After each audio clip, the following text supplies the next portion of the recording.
I just finished teaching my class for students of the erotic. We were talking about how much this time of staying at home is like the practice of Om. If you don't know what orgasmic meditation is, don't worry, you can message me if you want to learn more. But in essence, there are several principles that the practice follows that are so relevant to this thing that we're experiencing right now. The first one being nothing extra. So in Om, we take off all the usual distractions, the usual additions we would put on top of our erotic life that we think are helping, but are actually distracting our attention from the thing itself, from the direct experience in our bodies and in our connection. And at first, this can be really intimidating to lose the extra. But what we find really quickly is how much is revealed beneath it. The second is a container.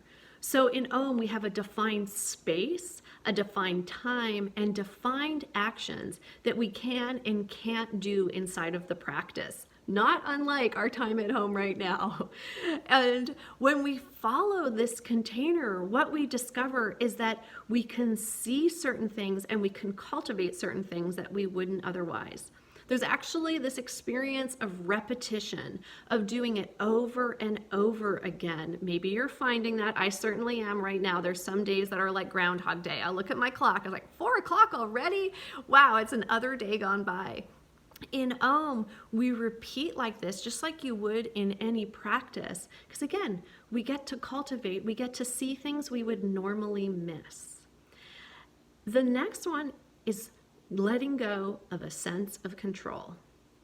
I don't know if you've experienced this recently. My guess is that you have. And in the practice, what we get to do is to let go, to surrender, and to feel what happens when we don't have a big goal, when we're not trying to make something happen, where we have all of that performance pressure. But instead, we can simply feel what is the beauty, the energy that's already there when we just let go.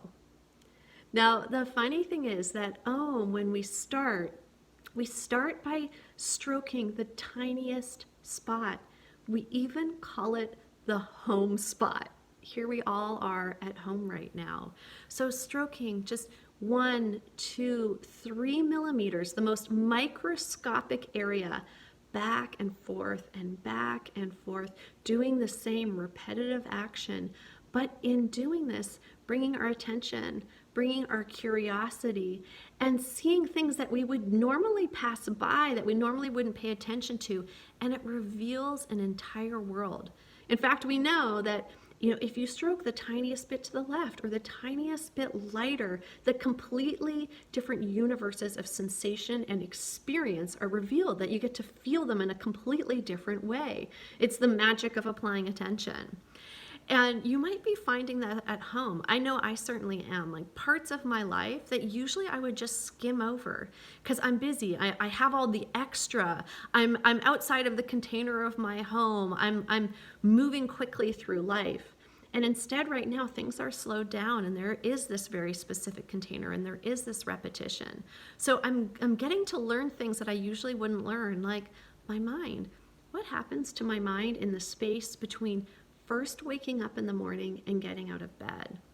It's a space where, sometimes I would be checked out or I wouldn't notice a detail or I wouldn't be tuned into the dreams that are still lingering in my mind.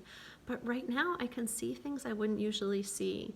Or it can be just repetitive actions that we all do every day. I mean, right now it's hand washing. Has anyone washed their hands so much as they are right now? 10, 15, 20 times a day. And bringing attention to hand washing, of actually noticing. I mean, hand washing can be a deeply erotic experience. The connection of skin on skin, the washing, the warmth of the water, the slipperiness of the soap. I mean, we can actually wake up to the erotic that's available everywhere. Again, when we bring our attention, when we tune into those moments, and without all the extra, we can feel what is here. Now, here's the key. In Om, an Om begins when you say yes. And you might feel like you have not yet found your yes to this experience. Of course, a no is always welcome. You can still be a no, and you might even find your turn on inside of your no. I mean, the way you do that is actually by turning towards and fully feeling it. It's like, wow, I really feel a no, and I'm willing to feel the no that I am. But ultimately, In the erotic life, yes is the beginning. Really, the entire erotic life begins when we find our yes. So can we find a yes to this this experience of being out of control, of having our lives simplified, of actually getting the opportunity to notice and feel things we would normally skim over? Can we find our yes to that right here and right now?